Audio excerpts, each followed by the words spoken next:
Vous pensez que le crossover Supergirl-Flash n'arrivera que si la cousine de Superman fait ses preuves niveau audience? Ça tombe bien, nous aussi.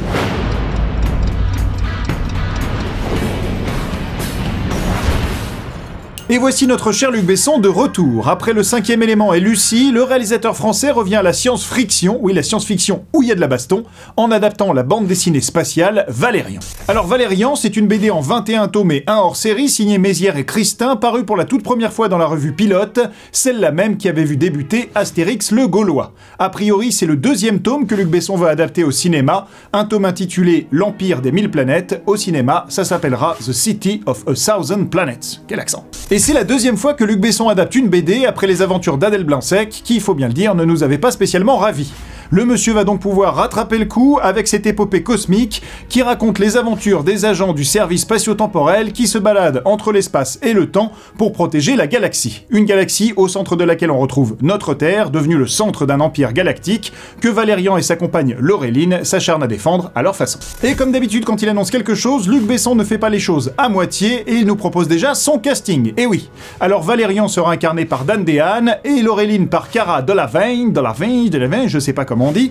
En gros, pour résumer, le bouffon vert de The Amazing Spider-Man et l'enchanteresse du prochain Suicide Squad dans une saga intergalactique qui pourrait devenir un Star Wars à la française. Évidemment, les fanzoniens que nous sommes sont ravis. Si en plus Luc peut nous rajouter un caméo de Lilou et de Corben Dallas, alors là, c'est le top. Alors on a un film, on a un pitch, on a un réalisateur, on a un casting, il nous manque une date de sortie. Eh ben on l'a, il est trop fort ce Luc Besson, ce sera pour juillet 2017, une semaine après Pirates des Caraïbes 5 et le même jour que la suite des 4 Fantastiques. En gros, il y a de la concurrence, mais sachant que Luc Besson avait attiré près de 8 millions de spectateurs avec son Cinquième Élément et plus de 5 millions avec Lucie, on se dit que la science-fiction à la Besson a de l'avenir.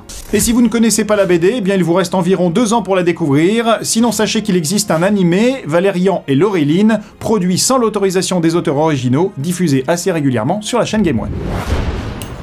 Aussi folle que Disney qui pense lancer des chaînes exclusivement Marvel et Star Wars, voici les news en bref. Est-ce que Mark Ruffalo ne nous fait pas un teasing à la Marvel? Voilà qu'il poste sur son Tumblr et son Twitter des images de Civil War en disant que la famille Marvel s'agrandit et qu'il est ravi de voir tout ce casting à nouveau réuni. On est bien content pour lui, mais du coup on se demande s'il n'est pas en train de nous teaser sa présence en caméo dans le film. Vu le sort qui lui est réservé dans Avengers 2, ça semble peu probable, mais la question se pose, peut-être en scène post-générique. On verra. À la poursuite de Demain est sorti hier, cette phrase ne veut rien dire, et Samuel L. Jackson a failli être dans le film pour un clin d'œil hallucinant. Le scénariste Damon Lindelof avait proposé au réalisateur Brad Bird une scène post-générique. Samuel L. Jackson devait être habillé en Frozone, tenant un sabre laser à la main et portant un bandeau sur l'œil façon Nick Fury. Il aurait touché le pins qui permet de voir Tomorrowland et il aurait dit « Je suis dans ce film-là aussi !» et ça aurait coupé. Quel dommage que ça n'ait pas vu le jour, ça aurait été magnifique, mais l'idée n'a pas été poussée jusqu'au bout, ce sera pour demain. On vous signale aussi un super événement, c'est évidemment le festival Geekopolis qui se tient ce week-end à la porte de Versailles à Paris.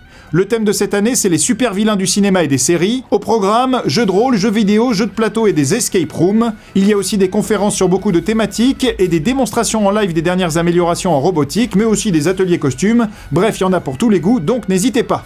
Pour plus de renseignements, ça se passe sur geekopolis.fr. Aujourd'hui dans le courrier des fanzoniens, on répond à John Rambo qui nous demande déjà des nouvelles de Fast and Furious 8. Pendant que le set cartonne dans le monde entier, Dwayne Johnson vient de confirmer qu'il serait de retour. Il a ainsi déclaré à Collider « Ils ne peuvent pas se passer de Hobbs ». Autant dire que lui, au moins, il sera là pour le 8. Il a même confirmé qu'un projet de film solo sur son personnage ferait sens et qu'il en avait déjà parlé avec le studio.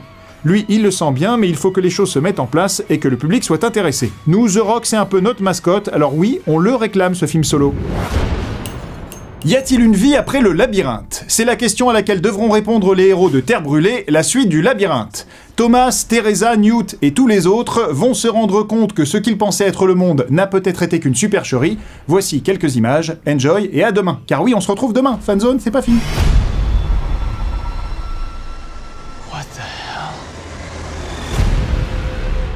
The course of your lives will determine the course of humanity. Into light or darkness.